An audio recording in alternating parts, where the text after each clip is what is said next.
Hi everybody, it's me again, Randy Ray, the Literate Texan, and this is my channel. I talk about literature here, books, highbrow, lowbrow, you name it. We're not particular here, or we are particular here, but we're not snooty here.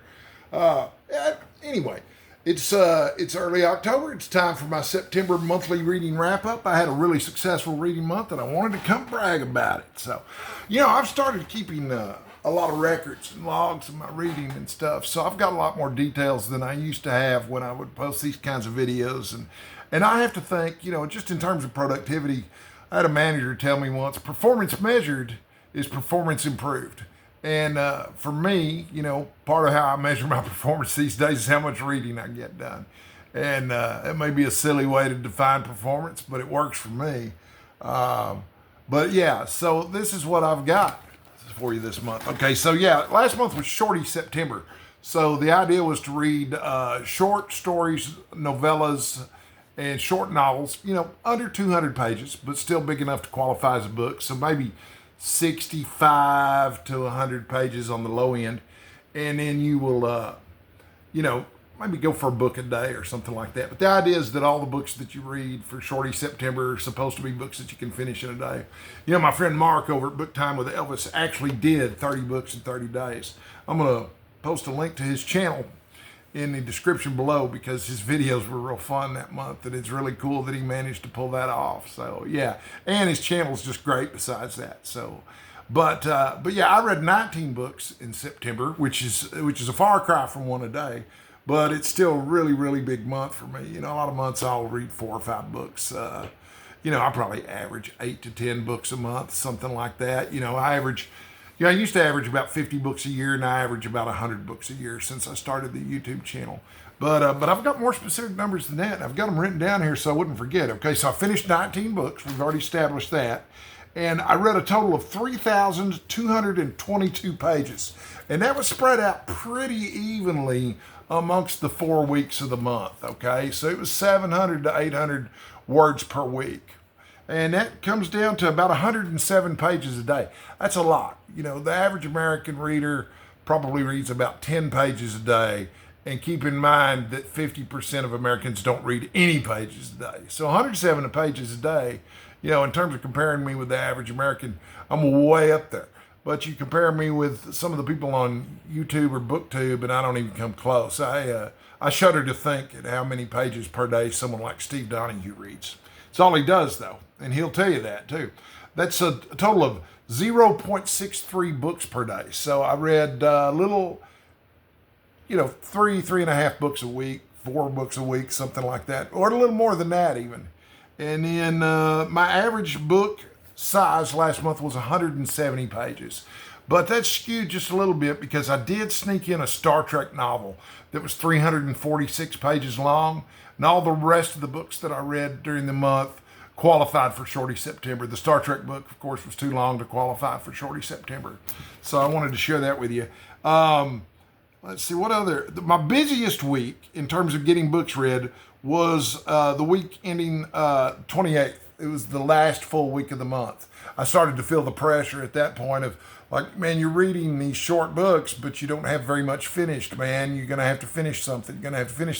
So I read 6 books that week, which made it my busiest week. And then my easiest or fastest reads, they weren't necessarily the easiest, but they were the ones that I finished the fastest, were The Great Divorce by C.S. Lewis, which was about 64 pages.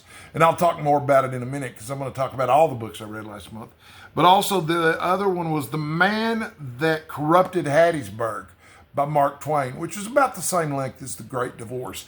Couldn't have been more different in terms of subject matter, though, or writing style for that matter. The longest book I read, of course, I just mentioned, was Star Trek, Cast No Shadow, 346 pages. And I'll talk a little bit more about that shortly, too. And then, basically, I've got written here in my notes, it says, short classics plus heavier reads, biggest month this year. And that's true, biggest month this year, if you want to talk about the total number of titles that I read. Well, yeah, sure, it was the biggest month of the year.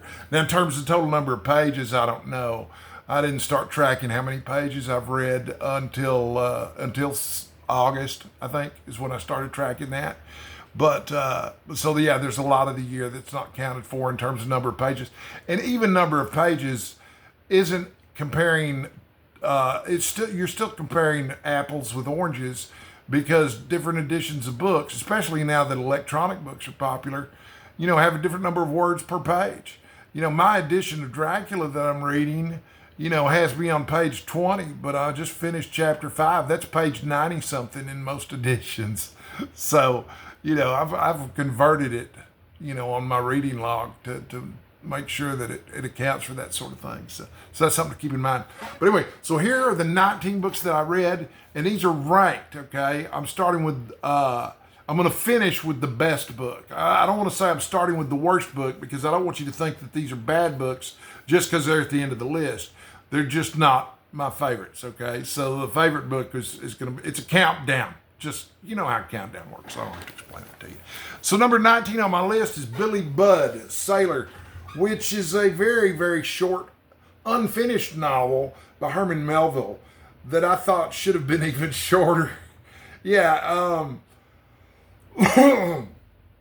he was wrestling with some ideas about justice and what was appropriate in terms of military justice, and just not much happened in it. It was more him thinking about good versus bad and what you should and shouldn't do if you're captain of a ship and if there's mutiny concerns and that sort of things. But yeah, this was no great tale of adventure, I can tell you that. So yeah, it was in last place this month. Number 18 on my list was called Unfinished Business. And this was a book of literary criticism by a woman who likes to reread books. I was not familiar with most of the books that she talked about. It was a fine book. She seemed to have, she was perceptive and smart and could turn a phrase and all the rest. But since I hadn't read most of the books, it didn't do that much for me. So, yeah. Number 17 was Daisy Miller by Henry James. That was good. Don't get me wrong. It was not bad. Everything I read and I read several Henry James works last month.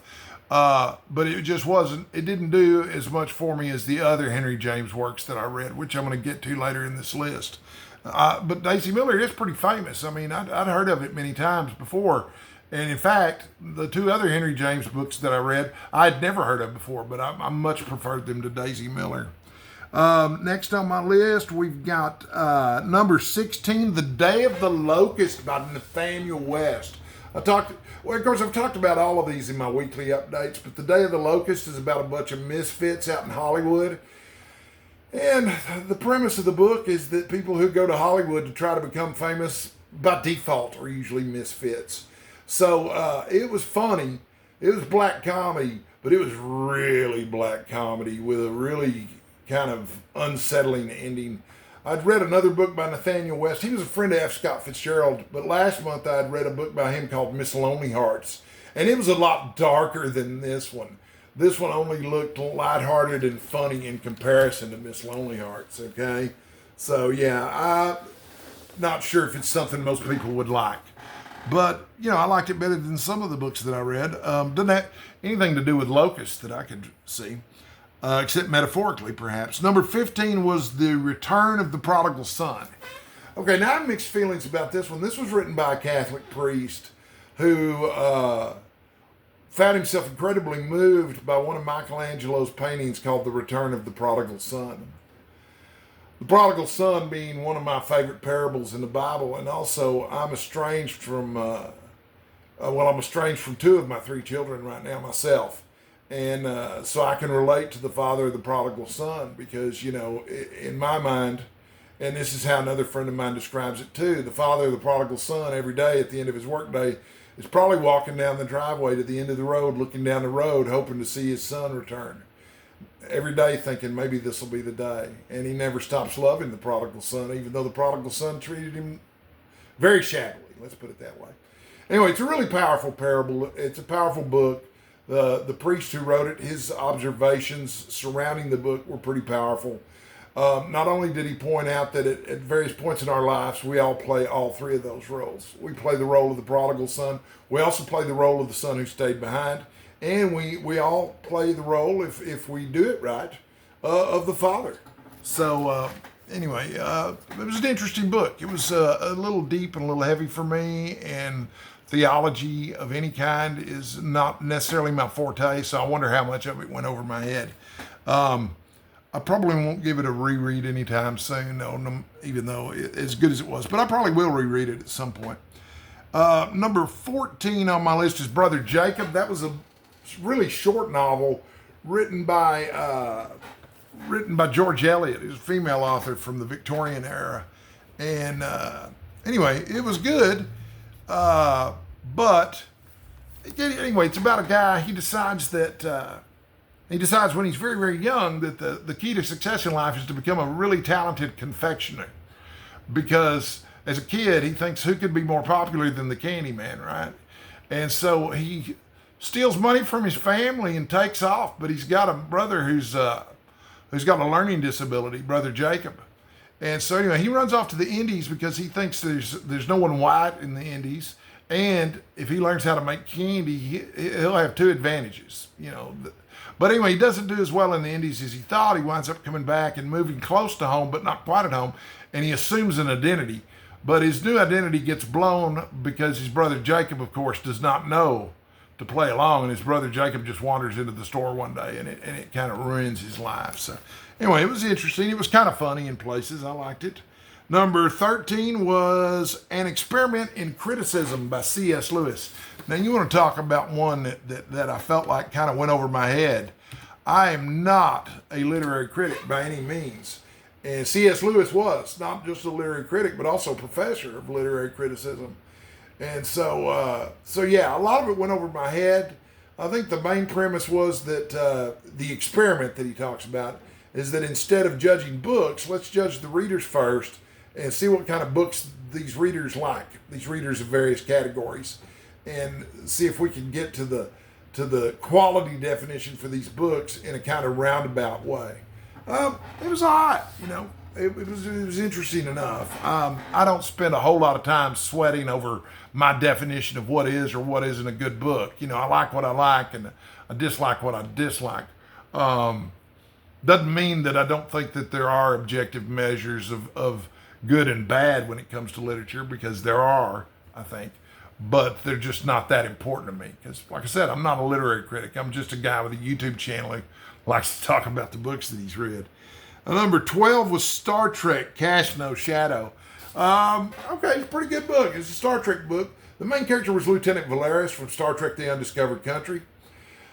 It's an espionage book. It doesn't feature any of the main characters in any large role, so I'm not going to say too much more about it because not everybody who watches my channel is a Star Trek fan, and it's not book Trek. Needless to say, it was a nice break from the other stuff that I'd been reading. The cover caught my eye and I had to read it.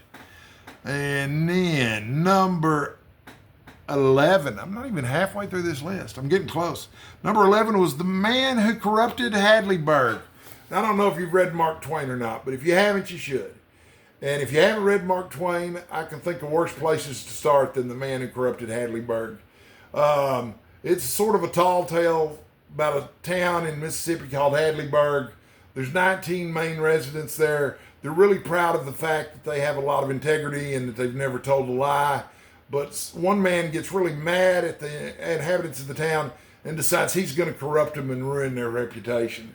And the tale of how he does that makes up the story. Also, I read most of these on my Kindle. And so I've got pictures of the covers of some of these. Not all of them, but some of them. And I'm going to show you some of those, too, right quick while I'm thinking about it. Here's the cover to Unfinished Business, the book that I told you about earlier. That was the one by the literary critic, Vivian Gornick, where she was talking about how much she likes to reread. That should have been a slam dunk for me. I love rereading, and I love books about reading books, but it just didn't do it for me. Let me see if I can find the cover to this C.S. Lewis book, An Experiment in Criticism. There's the cover to that one. It's nice. I think that's more of a modern cover, and I think the paperback has that same cover. I really love the cover of The Day of the Locust, and a lot of other people do too. I'm going to hold it up there for just a second so you can see what it is. Pretty cute, huh? Yeah, so that was the one I was telling you about where everybody goes to Hollywood. And then The Return of the Prodigal Son. This covers nothing to write home about, even though it does reproduce that Michelangelo painting. But if you're more interested in that subject than I am, it might be more powerful for you too. I don't know. But yeah, the book certainly had some great things going for it. George S. Eliot was the one where I read the story about Brother Jacob. I get a lot of my classics from a company called Delphi Classics on Amazon. They do complete editions. These are the complete works of George Eliot right here. And I just read the one out of there. I think I got that for $1.99 or $2.99 or something like that. But it's everything she ever wrote. So I don't think it's a bad value at all. Same thing with Mark Twain. I've got the complete works from Delphi Classics. It's got everything he wrote, which is just a tremendous amount. He was prolific. But you'll recognize his picture almost immediately, too. Funny guy.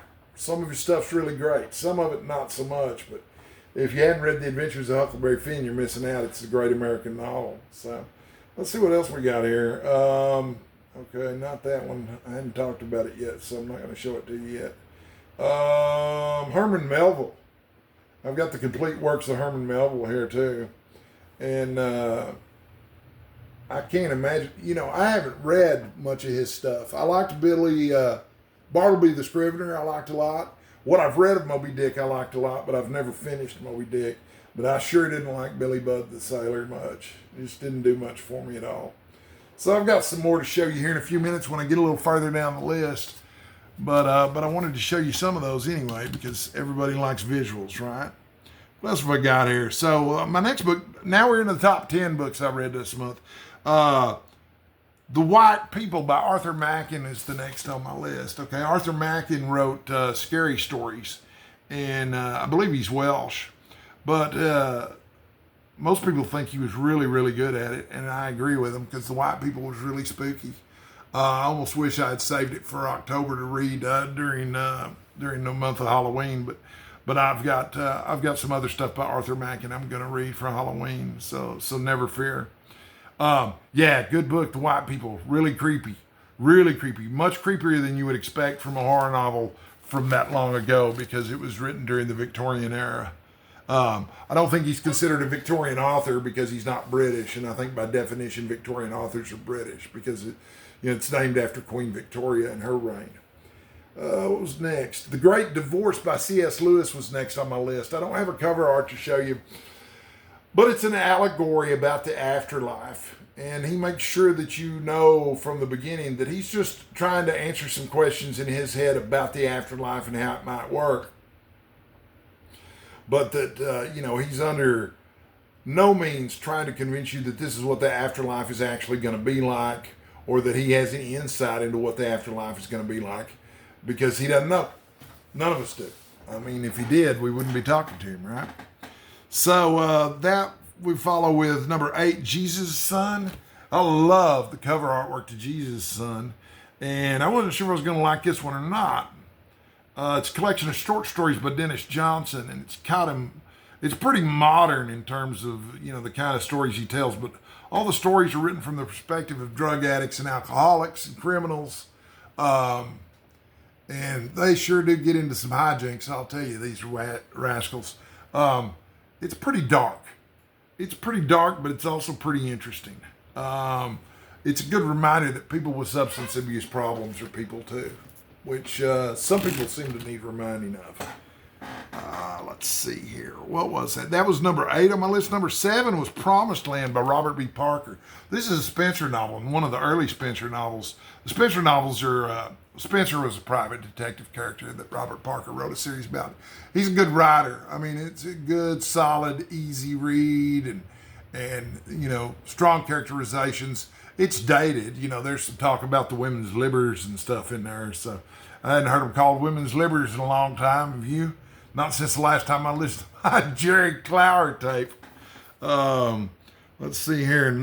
If you know who Jerry Clower is, leave a comment. Number 6 was The Aspirin Paper.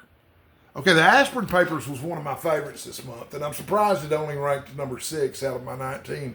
This was a Henry James story, novella about a literary critic who was in love with a poet whose last name was Aspirin. He wants to get his hands on, his last set of papers, which he suspects belongs to this woman who's still alive. She's got to be 100 years old, but she was Aspirin's last lover or last girlfriend. And so the guy's trying to scheme his way into getting in good with her so he can get his hands on those papers. And hijinks ensue, of course. But the old woman, lives with a middle-aged daughter who he also attempts to seduce and get in good with in order to get his hands on the papers. I'm not going to spoil it any further than that. Let me just say it's really good. The psychological game that he plays with the old woman to try to get the papers is fascinating. And the psychological games that he's playing with the niece and back and forth is also really, really interesting to read. It was great stuff to read. And it does leave you with some questions about, famous authors and their private papers. Do they have any kind of obligation to share those with the public? J.D. Salinger left a safe full of fiction that he never published. And, I keep hearing that it's eventually going to come out, that they're sorting through it and editing it and so forth. I don't think Matt Salinger, J.D. Salinger's son, has a lot of acting roles coming up. They've already cast a new Captain America since he did it. But I don't see any J.D. Salinger books on the horizon either. So, and I'm curious what role that plays in it. Number 5 on my list is The Duchess of Bloomsbury Street. Okay, so I'm going to spoil this for you, and I'm just going to tell you, okay, the number 1 book on my list this month was 84 Charing Cross Road, written by Helene Hanff. The Duchess of Bloomsbury Street is the sequel to that. So you can't talk about, in my view, one without talking about the other.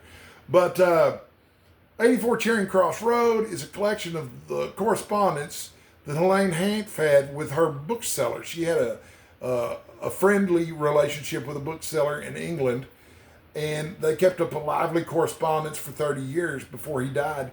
She was always meaning to come to England and meet all the people in the bookshop who she had become friends with, because she was really fascinating, entertaining correspondent. And things kept coming up so that she couldn't make it over there. So finally, at the age of 55, she finally gets to go to England. And she's made so many friends over there through her correspondence and through the publication of her books that people just can't wait to give her rides places and nice cars that they've got reserved especially for the occasion. And so she starts to refer to herself as the Duchess of Bloomsbury Street because, she's traveling like a duchess and eating like a duchess while she's there. But anyway, both of the books are terrific. I can't wait to read something else by Helene Hanff. And I've got to thank Kelly at Books I'm Not Reading for the recommendation, because I never would have known about these books, or maybe I would have eventually, but I found out about them through her, and that's why I started reading them. So, number 4, Goodbye, Mr. Chips. Okay, so Goodbye, Mr. Chips was one that was recommended by Steve Donahue this month. And I'll link to him down below, too, if you don't know who he is already. But Goodbye, Mr. Chips is about a school teacher at a boys' school, and he spends, his entire life teaching at this boys' school. And this is about what that would be like. And it's really, really tender and heartwarming and feel good.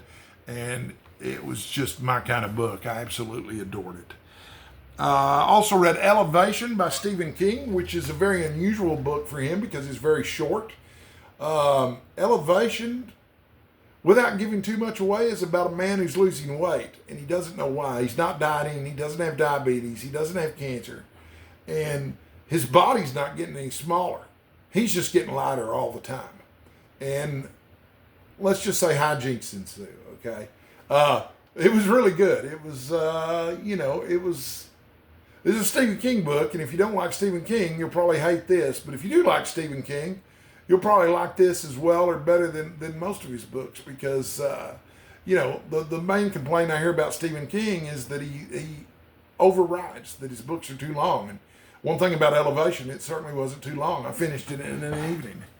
Let's see here. Number 2 on my list, The Beast in the Jungle by Henry James. Okay, I'm not going to go into too much detail about The Beast in the Jungle, other than to say it's about a young man who's convinced that he's going to have a major event in his life that's going to cause his death. And so he avoids getting into serious relationships with women as a result. And he doesn't tell anybody that this is going on. But one night when he was drunk, he did tell one particular woman, and they become very close friends. And throughout his life, they're trying to figure out what the big event is that he is absolutely certain from his premonition is going to end him.